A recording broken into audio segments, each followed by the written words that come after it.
want to start the interview off by asking you to introduce yourself as well as tell us what you do for your career and how did you choose that particular career path. Okay. Hello, my name is Allison Ruchinskas. I am a biomedical research associate.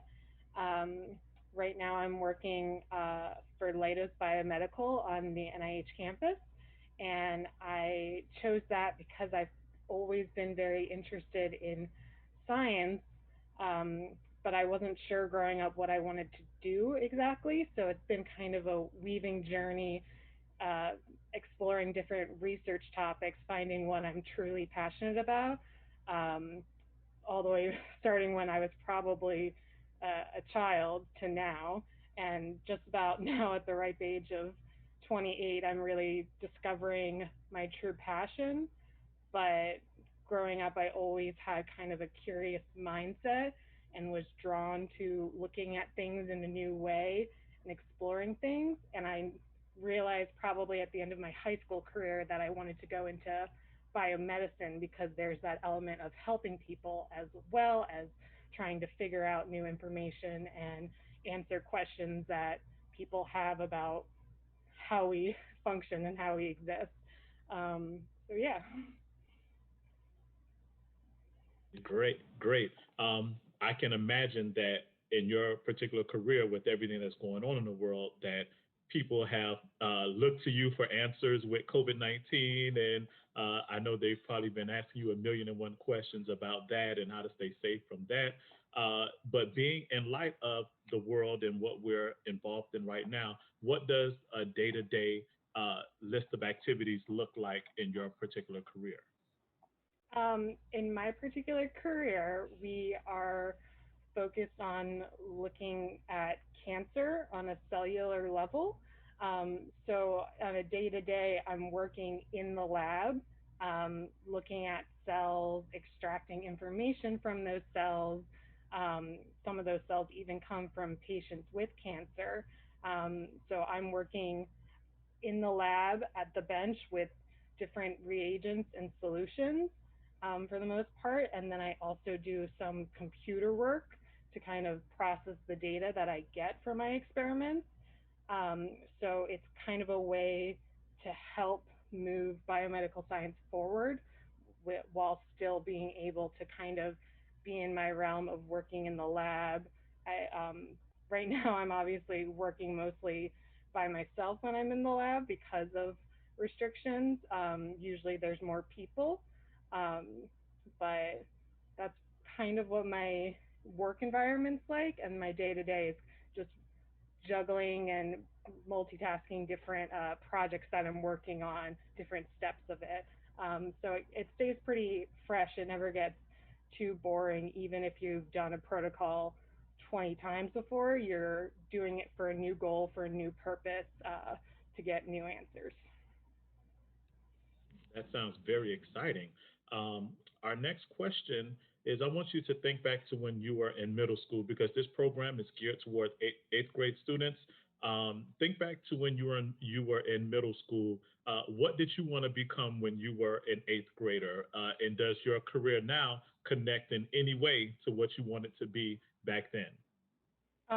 When I was in middle school, I wanted to be, I believe, a marine biologist. Like I said, I have always kind of leaned towards scientific careers, but that is in no way the norm for everyone who goes into STEM careers.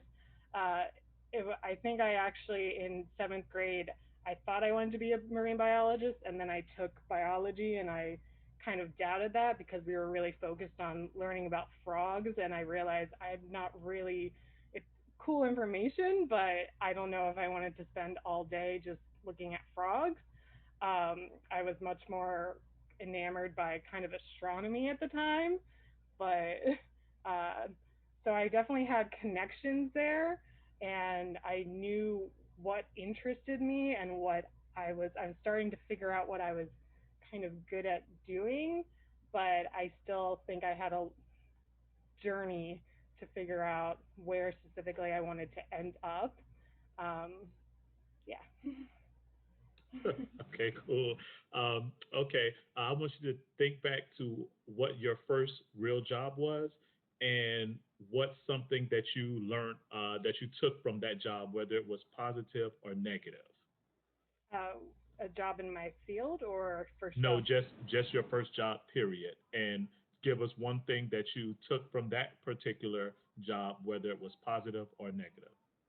Um, yeah, my first job ever was working as a camp counselor at a sleepaway camp.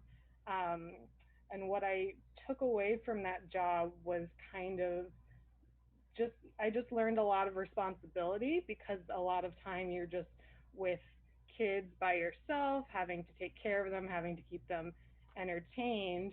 Um, but you're a 16-year-old yourself, so this is your first real opportunity at responsibility.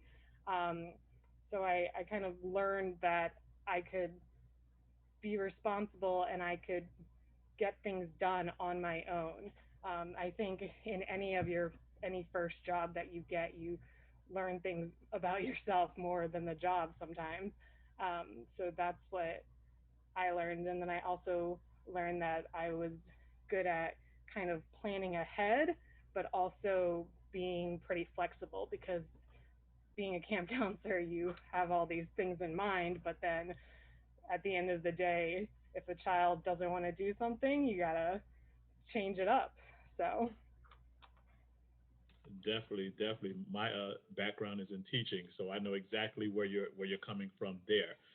Which brings me to my next question. I want to focus on your education path. I want you to discuss what the schools that you went to, the degrees that you received, and were there any special certifications that you had to receive in order to get where you are in your field right now? mhm. Well, I went to high school in New Jersey at a Catholic school called Bishop Eustace. And then after high school, I went to James Madison University, which is in Virginia, kind of where I am near, closer to where I am now. Um, and upon entering, since I knew I wanted to go into science, I was focused on a Bachelor of Science degree.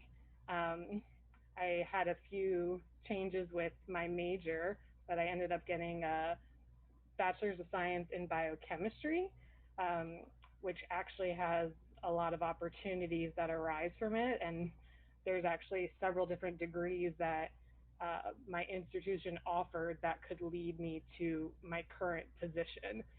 You don't have to just be focused in one major to lead to one job. Um,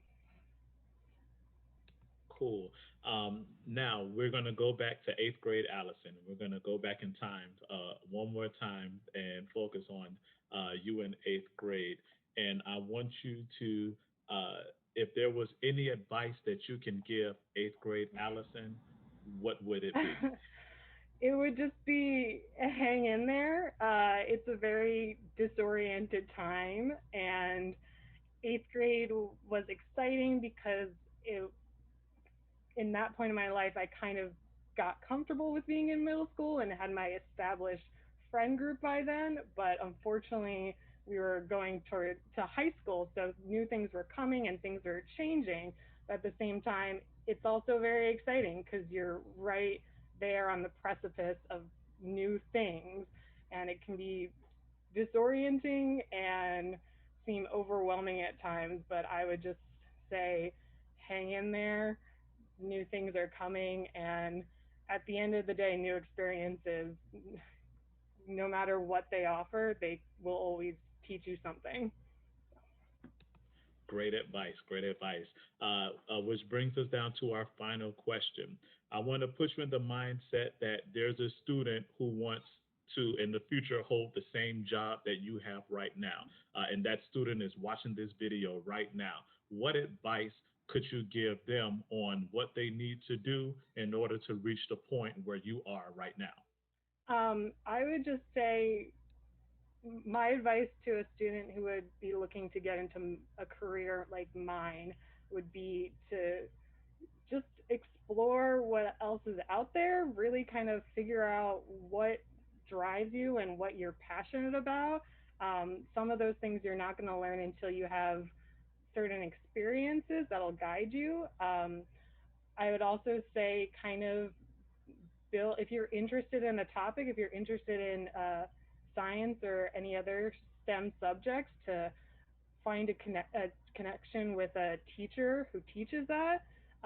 One of the most important things for me was into going into university was I had a strong relationship with my chemistry teacher in high school, and I learned a lot not just about the subject but about being a student and being my being a young adult. So I would say, kind of as corny as it is, and some teachers may not be able to have that relationship with, but if you can have a deeper relationship outside of just learning the subject with the teacher, that'll help motivate you and that'll allow you to see what is out there and what you can do with what you learn.